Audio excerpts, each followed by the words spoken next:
కేశవ్, ఈరోజు సాయంత్రం ద్వారకామాయిలో ప్రవచనం ఉండదు.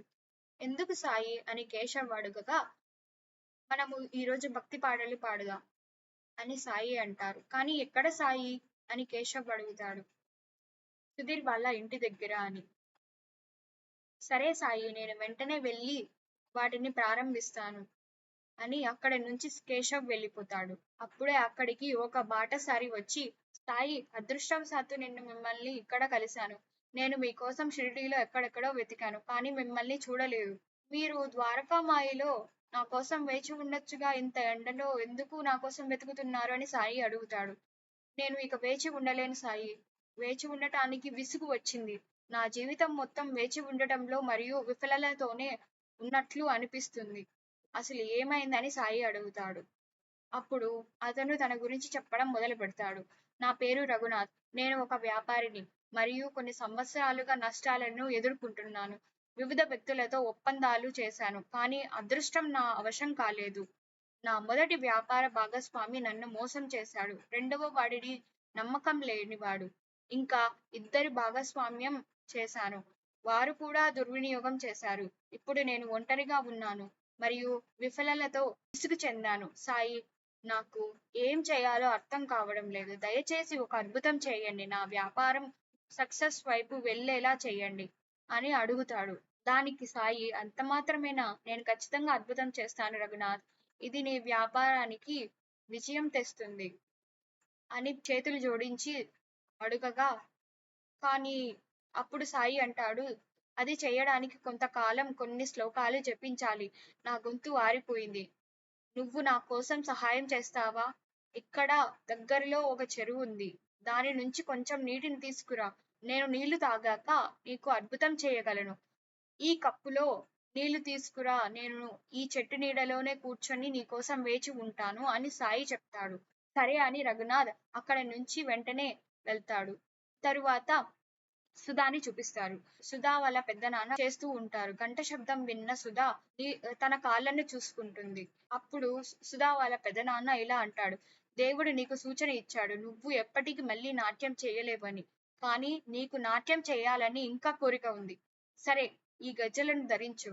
మరొక గజ్జెను నేను అగ్నిలో వేశాను కాబట్టి ఒక్క కాలి గజ్జెనే నువ్వు ధరించాల్సి వస్తుంది. అప్పుడు సుధా అంటుంది, ఎందుకు పెద్దనాన్న అని. అప్పుడు సుధా వాళ్ళ పెద్దనాన్న ఇలా జవాబు ఇస్తాడు. అది నీకు గుర్తు చేస్తుంది, నీకు ఒక్క పెళ్లి సంబంధం కూడా రావడం లేదు. ఈ కారణం వల్ల నిన్ను ఎవరు వివాహం చేసుకునేందుకు ముందుకు రావడం లేదు. ఈ గజ్జలు నీకు దురదృష్టం తెచ్చాయి.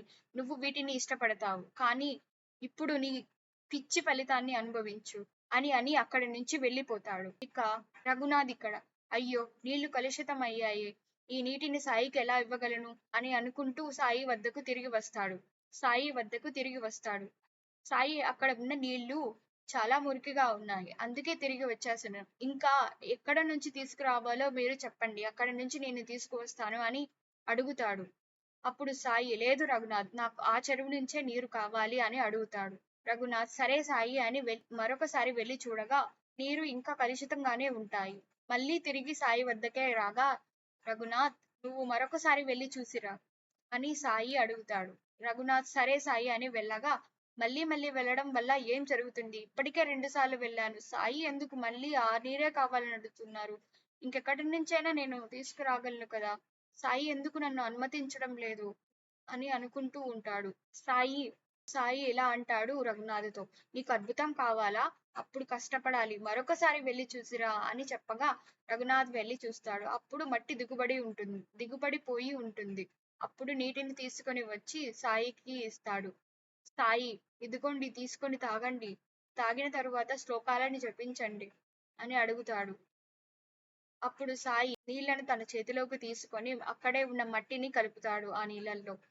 అప్పుడు రఘునాథ్, సాయి, మీరు ఏం చేశారు? ఎంతో కష్టపడి నీటిని తీసుకురాగలిగాను, మీరు మళ్ళీ దానిని కలుషితం చేశారు అని అడుగుతాడు. ఇది దిగడానికి చాలా సమయం పడుతుంది సాయి, మళ్ళీ నేను ఇంకా వేచి ఉండలేను అని చెప్తాడు. అప్పుడు సాయి, రఘునాథ్, నీకు అర్థమైనట్లు ఉంది. మీరు ప్రశాంతంగా ఉన్నప్పుడు కలుషితాలు దిగిపోయి ఇది తాగడానికి బాగుంటుంది. మనస్సుకి కూడా అదే వర్తిస్తుంది రఘునాథ్. మనస్సు ఉద్రిక్తంగా ఉన్నప్పుడు మురికి నీటిలాగా మనకి ఇది పనికిరాదు. ఒక ఉద్రిక్తత మనసు మీకు విఫలితాలు మాత్రమే ఇస్తుంది. కానీ అదే మనస్సు ప్రశాంతంగా ఉన్నప్పుడు మీరు విజయాన్ని సాధిస్తారు.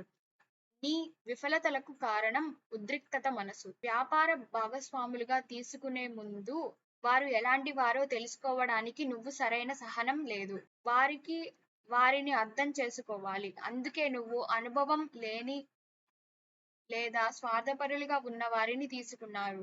ఇప్పుడు ఒంటరిగా వ్యాపారం చేస్తున్నప్పుడు నీ అసహనానికి కారణం సమస్యలకు తలవంచి తప్పు నిర్ణయాలు తీసుకోవటం. వ్యాపారం నడపటానికి అవసరమైన సహనం లేకపోవడం వల్లే ఈ కష్టాలు పెరుగుతున్నాయి. రఘునాథ్, నువ్వు వ్యాపారాలు మరియు భాగస్వామ్యులను మార్చావు. ఇప్పుడు నువ్వు మారాలి. ముఖ్యమైన నిర్ణయం తీసుకునే ముందు నీరు కలుపుకొని ఇది దిగడం కోసం వేచి ఉండు. ఆ సమయంలో నిర్ణయాన్ని ప్రశాంత మనసుతో ఆలోచించు. అలా చేయడం వల్ల తప్పు నిర్ణయాలు తీసుకోకుండా ఉంటావు. అప్పుడు నువ్వు విజయం సాధిస్తావు అని సాయి చెప్తాడు. అప్పుడు రఘునాథ్, మీరు సరిగానే చెప్పారు సాయి. నేను ఎల్లప్పుడూ ఉద్రిక్తతలో ఉన్నప్పుడు వేగంగా నిర్ణయాలు తీసుకున్నాను. మీరు అద్భుతం గురించి చెప్పినప్పుడు నేను అనుకున్నాను ఏదో ఒక చమత్కారం జరుగుతుంది, దానివల్ల నా వ్యాపారం బాగుపడుతుంది అని అనుకున్నాను. కానీ నేను నేర్చుకున్న సహన పాఠం అదే ఒక అద్భుతం. ధన్యవాదాలు సాయి అని అక్కడి నుంచి రఘునాథ్ వెళ్ళిపోతాడు. సాయి అంటుంటాడు, రఘునాథ్ ఇది అర్థం చేసుకున్నాడు. ఇంకొకరికి చెప్పాలి. మార్పు జీవితంలో భాగం. మన జీవితంలో కష్టాలు ఉంటాయి, కానీ సహనం మనకు సహాయపడుతుంది ఎలాంటి కష్టాన్నైనా అధిగమించడానికి. సుధా మనసులో అనుకుంటూ ఉంటుంది, నేను నాన్నకి ఎప్పుడు సంతోషాన్ని ఇవ్వలేదు. ఇప్పుడు ఆయన నా వల్ల మరింత కష్టాల్లో ఉన్నారు. సుధా వారింటి దగ్గర భవతి భిక్షాందేవి అని అడుగుతూ ఉంటారు. అప్పుడు సుధా వాళ్ళ నాన్న అనుకుంటూ ఉంటారు, సాయి ఎందుకని ఇలాంటి సమయానికి దానం అడుగుతున్నారు? వాసుదేవ్ దానం తీసుకుని సాయి వద్దకు రాగా సాయి అంటారు, లేదు, నేను ఈ రోజు సుధా చేతుల నుండి దానం తీసుకుంటాను. వాసుదేవ్ అంటారు, కానీ సాయి ఆమె నడవలేదు కదా అని. సాయి దానికి బదులిస్తారు, ఆమె నడవగలదు కదా, నీ సహాయంతో అది సాధ్యమే, ఆమెను తీసుకురా అని. సాయి అప్పుడు సుధను అడుగుతాడు, నేను ఈ రోజు అన్నదానాన్ని తీసుకోను, బదులుగా నువ్వు నాట్యం చేయాలి. అప్పుడు వాసుదేవ్ మనసులో ఇలా అనుకుంటుంటాడు, సాయికి ఇలా అడగడం ఎలా సాధ్యం? సుధా కాలి గురించి తెలుసు కదా అని. సాయి సుధాతో అంటాడు, మనస్సు అన్ని నియంత్రిస్తుంది. ఒక్క నమ్మకం రాళ్లను విగ్రహంగా మార్చగలదు. మనస్సు సాధ్యమైనది మరియు అసాధ్యమైనదని పుట్టిస్తుంది, కానీ మనమే నిర్ణయించుకోవాలి ఏమి ఎంచుకోవాలి అని. సుధా, మనం ఈ భూమిపై జీవిస్తున్నాము. ఇక్కడ శ్రీకృష్ణుడు చిన్న వేలితో పర్వతాన్ని మోసాడు. అప్పుడు సుధా సాయితో ఇలా అంటుంది, కానీ సాయి, శ్రీకృష్ణుడు దేవుడు కదా. అప్పుడు సాయి తనతో అంటాడు, మనం శ్రీకృష్ణుని పిల్లలము. మనము ప్రయత్నించకపోతే మనసులోని దేవుని సారాంశము అసాధ్యాన్ని సాధించలేదు. సుధా అంటుంది, నాకు నీ పట్ల చాలా గౌరవం ఉంది సాయి, కానీ ఈ క్షణంలో నేను ఏమి అనుభవిస్తున్నానో నాకు మాత్రమే తెలుసు. నేను సరిగ్గా నిలబడలేను, నాట్యం ఎలా చేయగలను అని సంకోచిస్తూ ఉంటుంది. అప్పుడు సాయి అంటాడు, వాసుదేవ్, నిన్ను నిరాశపరచడం నేను సహించలేను. నేను ప్రతిరోజు నీ ఇంటికి వస్తాను, సుధాని పూర్వంలాగానే నాట్యం చేయడం చూసేందుకు అని. అక్కడి నుంచి సాయి వెళ్ళిపోతాడు. సుధామ ఇంటి దగ్గర భజనలు పాటలు పాడుతుంటారు. కాసేపటి తర్వాత సుధా కూడా బయటికి రావడానికి ప్రయత్నిస్తుంది. బయటికి వచ్చిన సుధా తన కాళ్ళ మీద నిలబడుకోగలుగుతుంది. అప్పుడు సాయి సుధాని చూసి, చూడు సుధా, ఇప్పుడు నువ్వు ఎవరి సపోర్ట్ లేకుండా నిలబడి ఉన్నావు. దేవుడిపై నమ్మకం ఉంచు. విశ్వాసం, ఆత్మవిశ్వాసం మరియు ప్రయత్నం ఎప్పుడు ఎలాంటి కష్టాన్నైనా నెగ్గేలా చేస్తాయి. తప్పకుండా నడవడం, నాట్యం చేయడం ప్రారంభిస్తావు సుధా అని. అప్పుడు అక్కడే ఉన్న వాసుదేవ్ అన్నయ్య అంటారు, సాయి, ఆమెకు తప్పుడు భరోసా ఎందుకు ఇస్తున్నారు? వాసుదేవ్ ప్రోత్సాహం ఆమెకు చాలా బాధ కలిగించింది. మీ సలహా మేరకు ఆమె వేరే కాలు కూడా కోల్పోతే మా సమస్యలు మరింత పెరిగిపోతాయి. ఆమె ఎల్లప్పుడూ ఈ కర్రను ఉపయోగించాలి అని అంటాడు.